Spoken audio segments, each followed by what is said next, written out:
My brother, who framed me for stealing from my dad, got me thrown out. Now he begged me for help. But I made one move they never saw coming. I, a 21-year-old male, lost my mom in a car wreck when I was 9. On a normal Wednesday, she went to the store and never came back. Dad, a 44-year-old male, and I managed on our own for about 4 years with lots of pizza and frozen dinners. But we were doing okay. Then Maria, a 41-year-old female, entered the picture. Dad met her at some work function and was basically obsessed from day one. She was all smiles and fake sweetness, which my dad fell for. Maria brought her son Sam, a 21-year-old male, with her, the same age as me. And from day one, it was clear who the real son was in their eyes. Dad was too busy running his business to notice how things changed when he wasn't home. Our house had always been my safe place, but after they moved in, it became enemy territory. The first time I realized how bad it was going to be was about 2 weeks after they moved in. Maria rearranged the entire house, including my room. She threw out a bunch of my stuff without asking, including this old baseball my mom and I had caught at a game. When I got upset, she told me I was being dramatic and that I needed to make room for the family. Dad just shrugged it off when I told him. "She's just trying to make the place nice, buddy," he said. Sam was a sneaky little prick from the beginning. One day, he broke Dad's expensive watch, then planted it in my backpack. Maria found it during one of her random searches of my room. Dad grounded me for a month while Sam smirked behind his back. That became the pattern. Sam would pull something, blame me, and Maria would back him up. Dad, wanting to keep his new wife happy, usually sided with them. By high school, Sam had mastered the art of making my life hell. He'd steal money from Maria's purse, then suddenly my wallet would have an extra 20 in it. He'd fail a test, then somehow my backpack would have a crumpled copy of the answer key. Every time I tried to explain, Dad would just look disappointed and say, "I don't want to hear you blaming your brother again, like I was the problem." The worst part wasn't the punishments. It was watching my dad slowly stop believing in me. Maria controlled the finances, the house, everything. Dad handed over his paycheck like a good little soldier, and she managed it all. Anytime I needed something for school or whatever, I had to go through her and usually being told no. Meanwhile, Sam would get $100 to go to the mall with his friends without even having to ask. When college applications came around, Sam got a private tutor to help with his essays and SAT prep. I had to figure that out on my own. He got into state with a mediocre GPA and Maria threw this massive party. I got into a better school with a partial scholarship and they barely acknowledged it. I couldn't afford to go anyway, since Maria had made it clear they wouldn't be contributing to my education. "College isn't for everyone," she'd say. "Maybe you should consider trade school instead." Nothing wrong with trades, but this was clearly her way of saying I wasn't worth investing in. Despite all that, I managed to graduate with decent grades and get into community college. I stayed at home to save money, working part-time at a local hardware store. I kept my head down, avoided Sam when possible, and counted the days until I could afford to move out. But they had other plans for me. See, Sam was failing out of state. He'd spent his first year partying instead of studying, and now he was on academic probation. Maria was freaking out. Dad was stressed about money because his business was going through a rough patch. And there I was, working steadily, taking classes, building a little savings account. The tension in the house was getting worse. Sam was home more often, picking fights with me over stupid things. Maria was drinking more, snapping at everyone. Dad was working longer hours, probably to avoid coming home. It was like living in a powder keg. The day everything went to hell started like any other. I had morning classes, then a shift at the hardware store, then was planning to study at the library with my buddy Jake. Dad had been extra stressed about some business expansion he was planning, and Maria was being even more of a pain in the ass than usual. Sam had been suspiciously quiet for about a week. He was never quiet unless he was plotting something. I got home from my shift around 6:00 p.m. to complete chaos. Dad's face was red. He looked like he might actually have a stroke. Maria was screaming into her phone at someone. And there was Sam sitting on the couch with this weird, calm expression. Dad spotted me and practically lunged across the room. He grabbed my shoulders, getting right in my face. "Where is it?" he demanded. I had absolutely no clue what he was talking about. "Where's what?" I asked, trying to step back. Maria hung up her call and started yelling about how $50,000 in cash was missing from Dad's office safe. Apparently, he kept emergency money there for the business and had been planning to use some of it for the expansion. Now, it was gone, and somehow they decided I was the one who took it. That's when Sam spoke up, all calm and concerned, saying he'd seen me messing with Dad's safe the day before. His voice had that fake sincerity that made me want to punch him in the face. The thing is, I hadn't even been home much the previous day. I was at the library with Jake all afternoon and evening working on a project. But Sam had thought of everything. He said I could have easily gone into the office before leaving for the library, doing that in air quotes. Dad's office was always locked, and only he had the key. Or so I thought. When I pointed this out, Maria jumped in with, "We found the spare key in your desk drawer." A key I'd never seen before in my life. But of course, they'd found it in my room. How convenient. Maria was already tearing through my room like a tornado, ripping through my drawers and closet. "You better tell us where it is." She kept screaming while Dad just stood there, eating me with his eyes. She found a receipt for a storage unit in my jacket pocket, a jacket I hadn't worn in weeks. Dad's face just kept getting darker as she waved it around like she'd discovered the murder weapon or something. I tried calling Jake to back up my story about being at the library, but he wasn't answering. I was starting to panic, realizing how perfectly I'd been set up. It was all too coordinated to be anything but a frame job. I didn't take anything, I kept saying, getting more desperate as I watched my dad believe their lies. "Why would I steal from you? Check my bank account." "I don't have the money." Maria twisted that too, as if he'd keep it in his account. "He's not that stupid. That's why he has the storage unit." She was smirking now, enjoying watching me squirm. Sam was still pretending to look concerned, but I could see the satisfaction in his eyes.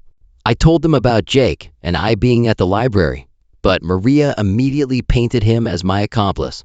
Of course, his friend would lie for him, she told my dad, who just nodded along like this made perfect sense, because clearly my plan to steal $50,000 would include bringing a witness who could place me away from the scene of the crime. Brilliant detective work there. I kept running through options in my head, trying to figure out how to prove I didn't do it. But Sam had been planning this for a while, probably from the moment he realized he was failing out of college. Then Dad suddenly stood looking at me like I was a stranger who'd wandered into his house. "Not his son. Pack your things. I can't have a thief living under my roof," he said in this cold, emotionless voice. I tried one more time to make him believe me. "Dad, please. I didn't take the money. Sam is setting me up. He's always trying to get me in trouble." He cut me off with a sharp gesture, always blaming Sam. "That's your problem. You never take responsibility for your actions. I've put up with the lying, the attitude, but stealing from me? That's it. I'm done." Maria was hovering behind him, looking satisfied. Sam watched, not even trying to hide his smirk anymore. He won. "You've got until tonight to return the money," Dad said. "Otherwise, don't come back." I looked at him, trying to find any trace of the man who used to take me fishing, who held me when I cried after Mom died. There was nothing, just this cold, angry stranger wearing my dad's face. So I packed. What else could I do? I stuffed some clothes in my backpack, grabbed my laptop and some other stuff, and the one photo of my mom I kept by my bed. I didn't have much cash, maybe $60 total. No car, nowhere to go, and my own father thought I was a thief. I walked out of the house without looking back. I stood at the end of the driveway, watching the only home I'd ever known grow smaller as I walked away. 19 years old, basically homeless, with my entire future derailed by a lie I couldn't disprove. I should have seen it coming. I should have moved out sooner. But standing there in the street all alone, I made myself a promise. This wasn't the end of my story. Not by a long shot. The first night after getting kicked out was a real eye-opener. Nothing like being suddenly homeless to make you realize how much you've taken for granted. I spent that first night on a bench at the park near campus. It was March, still pretty cold at night, and I kept waking up shivering. My backpack made for a shitty pillow, and I had to keep one arm looped through the strap so nobody would steal it while I slept. Every noise woke me up. People walking by, cars on the street, some raccoons staring into my soul. By morning, I was exhausted, stiff, and feeling like complete hell. First thing I did was try calling Dad, thinking maybe he'd calm down overnight. Straight to voicemail. I texted him, "Dad, please can we talk about this?" All I got back was, "Return the money or else don't call." So, this wasn't some 24-hour punishment that would blow over. I was actually on my own. I couldn't go to campus looking like I'd slept in a park. No shower. Same clothes as yesterday. Probably smelled like ass. I tried washing my hair in a gas station bathroom, but the attendant caught me, kicked me out, and threatened to call the cops if I didn't leave. I had $47 in my bank account, no place to sleep, and my own father thought I was a thief, and there was absolutely nothing I could do to prove otherwise. I sat in the library all day, just to be somewhere warm, trying to figure out what the hell to do next. When the library closed, I tried sleeping in a 24-hour McDonald's, buying the cheapest thing on the menu so they wouldn't kick me out that worked for a few hours, until a manager noticed me nodding off and told me to leave. Then, I tried in the stairwell of a parking garage, even worse than the park bench. Concrete is not meant for sleeping. Finally, I got hold of Jake. We weren't super close friends or anything, more like study buddies, but he was a decent guy. I tried to keep it casual. Just said I was having family issues and needed a place to stay for a few days. He must have heard something in my voice because he didn't ask many questions. Just said I could come over. His parents were the kind of people who actually give a damn about others. When I showed up looking like death warmed over, they didn't freak out or get all judgmental. His mom just made up the couch with sheets and a pillow. His dad asked if I'd eaten. They were cool. They didn't push for details. Just said I could stay until things settled down. I almost lost it right there in their living room, just from basic human kindness after feeling like the world's biggest outcast. That night, showered and with a full stomach for the first time in a while, I broke down and told Jake everything. How Sam had framed me. How Dad had chosen to believe him without evidence. How Maria had practically danced with joy as I was thrown out. He actually listened to me, which felt like a miracle at that point. I had to drop out of college. There was no way to focus on classes when I was trying to figure out where I'd be sleeping in a week. Plus, I couldn't afford tuition now that Dad had cut me off. Another win for Sam. Finding work was a nightmare. Every application asked for an address, and my friend's couch wasn't exactly inspiring to employers. I finally got hired at a warehouse, loading trucks on the night shift. The kind of job where they don't ask too many questions, as long as you can lift heavy stuff and show up on time. The pay was garbage, but it was a good beginning. Jake's parents were saints, but I could tell they were wondering how long this arrangement would last. I was already 2 weeks in. One night, I counted my warehouse paychecks and realized I had just enough for a security deposit on the absolute shittiest studio apartment in town. The place was a complete dump. Roaches everywhere.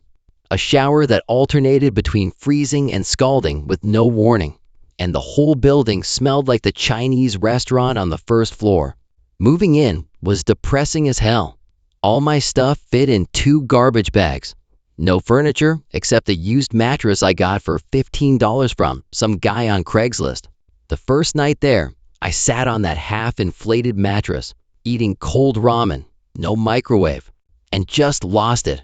Cried like a little kid, 19 years old, and my life was already beyond recognition.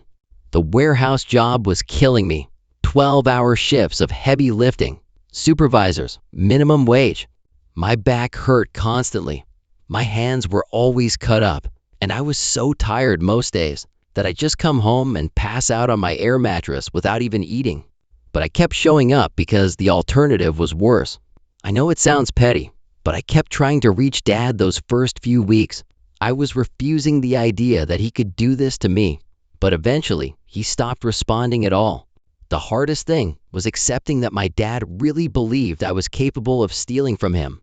That more than being homeless, it left a scar that probably won't heal over time. Jake was the only person who stuck by me. He'd come over sometimes, bringing leftover food from his mom or just hanging out in my sad little apartment. He never made me feel pathetic, even though we both knew I was at rock bottom. That kind of friendship is rare. About 3 months in, things got even worse.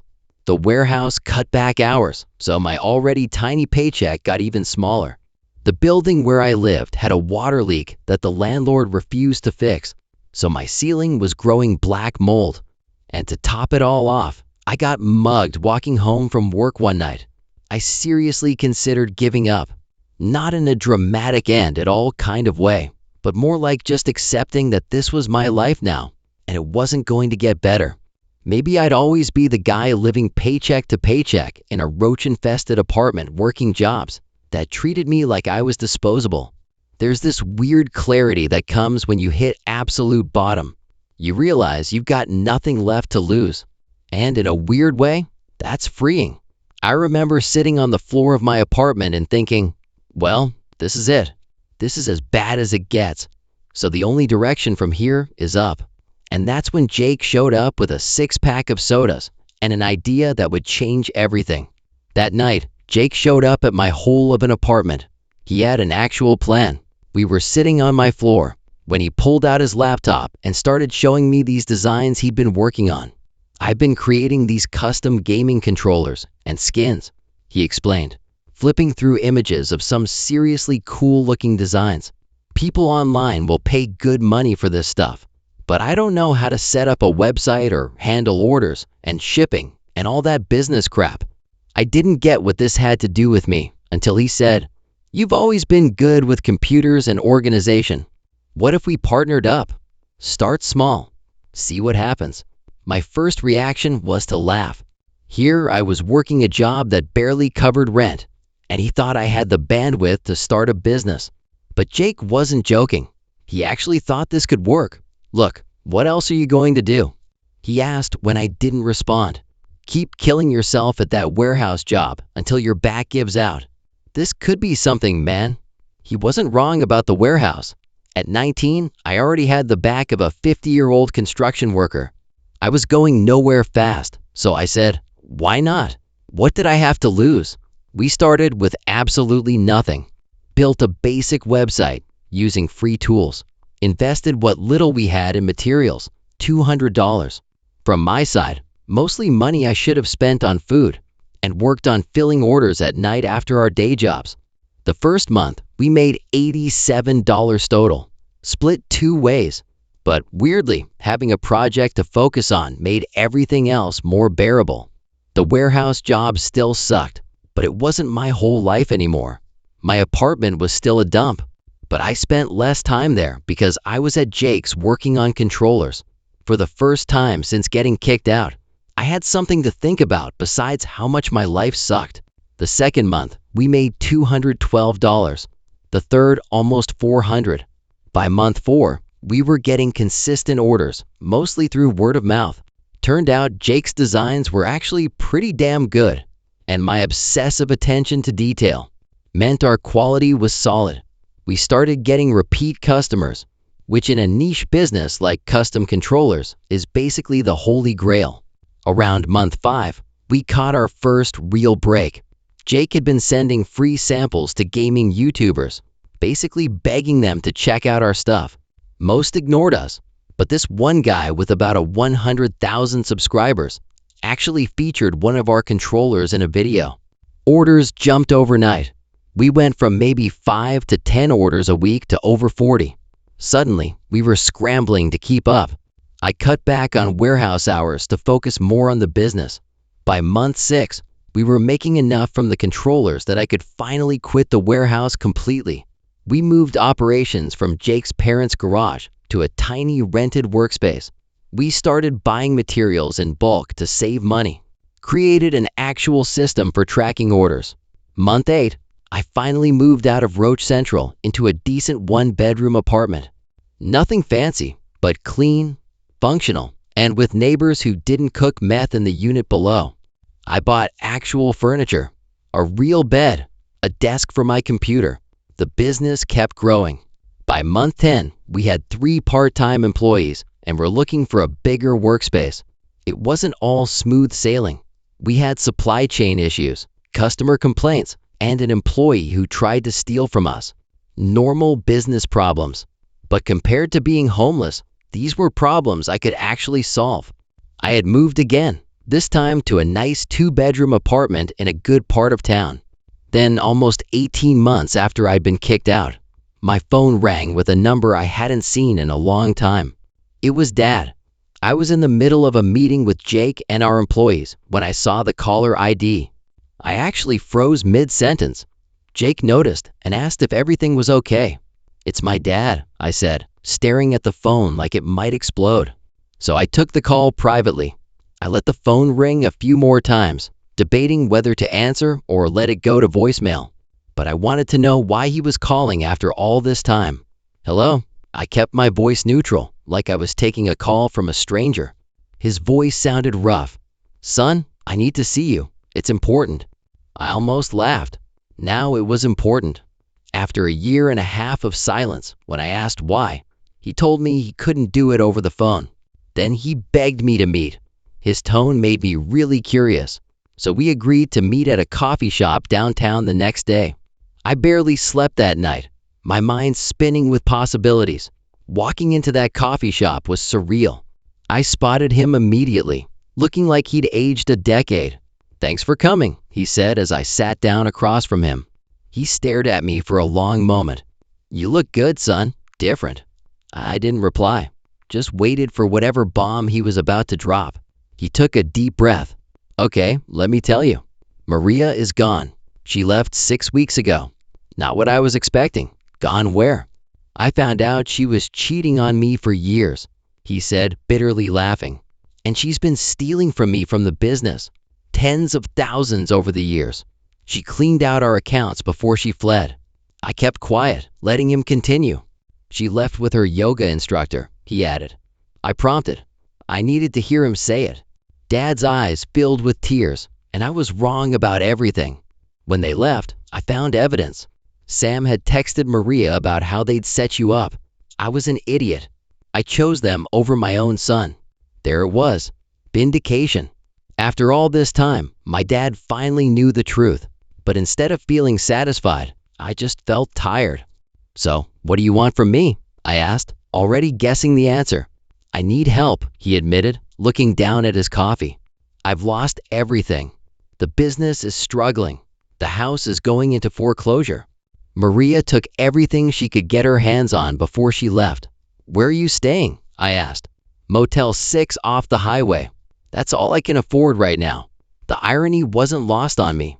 A year and a half ago, I'd been the one with nowhere to go. Now our positions were reversed. "You're my son," he said, mistaking my silence for consideration. "We're family. Real family. Blood, not like Maria and Sam." I couldn't help but laugh. "You kicked me out with nothing. You chose them over me without a second thought. You didn't even try to hear my side. I know I failed you. I've been thinking about your mother, what she would say about how I..." Something in me snapped at the mention of my mom. "Don't bring her into this. You don't get to use her memory to manipulate me. You tossed me aside, ghosted me when I needed you the most, didn't even try to know if I was alive or not. And now you're expecting me to forget everything and play happy family like nothing happened." "I'm sorry," he said quickly. "I really am, son. Please, I promise I'll make everything up to you." I stared at this man, my father, who I'd once idolized. Now he was asking me for help after he'd thrown me away like garbage. "You can't make anything up. The damage is done, and honestly, I'm good on my own." After 1 minute of awkward silence that followed, I asked, "How does it feel to have nowhere to go? To be desperate? To have your life destroyed by someone else's actions?" His face crumpled. I deserve that. Yeah, I nodded. You do. We sat in silence for a long moment. Part of me wanted to tell him to go to hell. But then I remembered the man he was before this whole Maria and Sam mess ruined our lives. The man I'd loved for most of my life. I'll think about it, I finally said, standing up to leave. That's all I can offer right now. He looked up at me, hope and desperation fighting for control of his face. I understand, he said. I was feeling strangely empty. The vindication I'd expected to feel was nowhere to be found. But the irony was almost too perfect. As I drove back to the office, I realized I had a choice to make. I could turn my back on him like he turned his back on me, or I could be the bigger person. I still didn't know which I would choose, but for the first time in a long time, the choice was entirely mine to make. Seriously. So, buckle up and grab your snacks. It's been about 5 months since that coffee shop meeting with my dad, and I'm still processing everything that's happened since then. First off, I did end up helping my dad, but not in the way he asked. I couldn't let him move in with me. That would have been too much after everything. Instead, I gave him enough money for a security deposit on an apartment and helped him get a job at the warehouse I worked in. Basic work, nothing glamorous, but steady income. He took it without complaint. We didn't talk much about the past. It was easier to focus on the present. But I could tell he was watching me, seeing what I'd built from nothing. And I think it was slowly sinking in just how badly he'd misjudged me. Sometimes after work, we'd grab dinner. Awkward at first, lots of long silences. But gradually we started talking about stuff. But let me tell you, sometimes karma takes its sweet time. But when it finally shows up, it doesn't mess around. So about 2 weeks ago, Dad got a call. I was in my office when he knocked on the door, his hand shaking so bad he could barely hold his phone. It's the police, he said. In Phoenix, Arizona. They've arrested Sarah and Sam. Turns out after leaving my dad, Sarah and Sam had moved to Phoenix and tried to pull the same scam on Sarah's new boyfriend. They stole money from his safe, but this time they got caught. The boyfriend had installed security cameras after noticing money missing previously. The cops found Sarah's fingerprints all over the safe, and when they searched her car, they found a bag with the stolen cash, along with fake IDs and multiple credit cards in different names. Sam was with her when they got pulled over, and he immediately started trying to pin everything on her. Some things never change. When the police ran their names, they found out Sarah had a history of similar scams in other states before she met my dad. She'd pull the same basic con, date a successful guy with kids, slowly take control of the finances, then clean him out. Sam was her accomplice in the more recent jobs. They found a storage unit, Dad told me, his voice breaking with stuff from our house, including your mother's jewelry that went missing years ago. I'd been accused of stealing my dead mother's jewelry. I hadn't even known about it. Sarah had told Dad I must have sold it for drug money, and he'd believed her. Just another lie in a long string of lies. The cops wanted both of us to come to Arizona to give statements about our experiences with Sarah and Sam. The detective showed us surveillance footage from the latest victim's house, clear as day. Sarah opening the safe while Sam kept watch. According to Sam's statement, he and Sarah had been planning to clean out Dad's accounts for months. The $50,000 from the safe was just the beginning. They needed me gone because I was asking too many questions about the finances and getting in the way. So they came up with a perfect plan to get rid of me. On the flight back home, Dad finally broke down completely right there in a crowded flight. Completely lost it. I failed you. I failed your mother. She made me promise to always protect you. And I broke that promise. I didn't know what to say. I was still angry. Will probably always be angry. But what I saw was a broken man who'd lost everything and was trying to make amends the only way he knew how.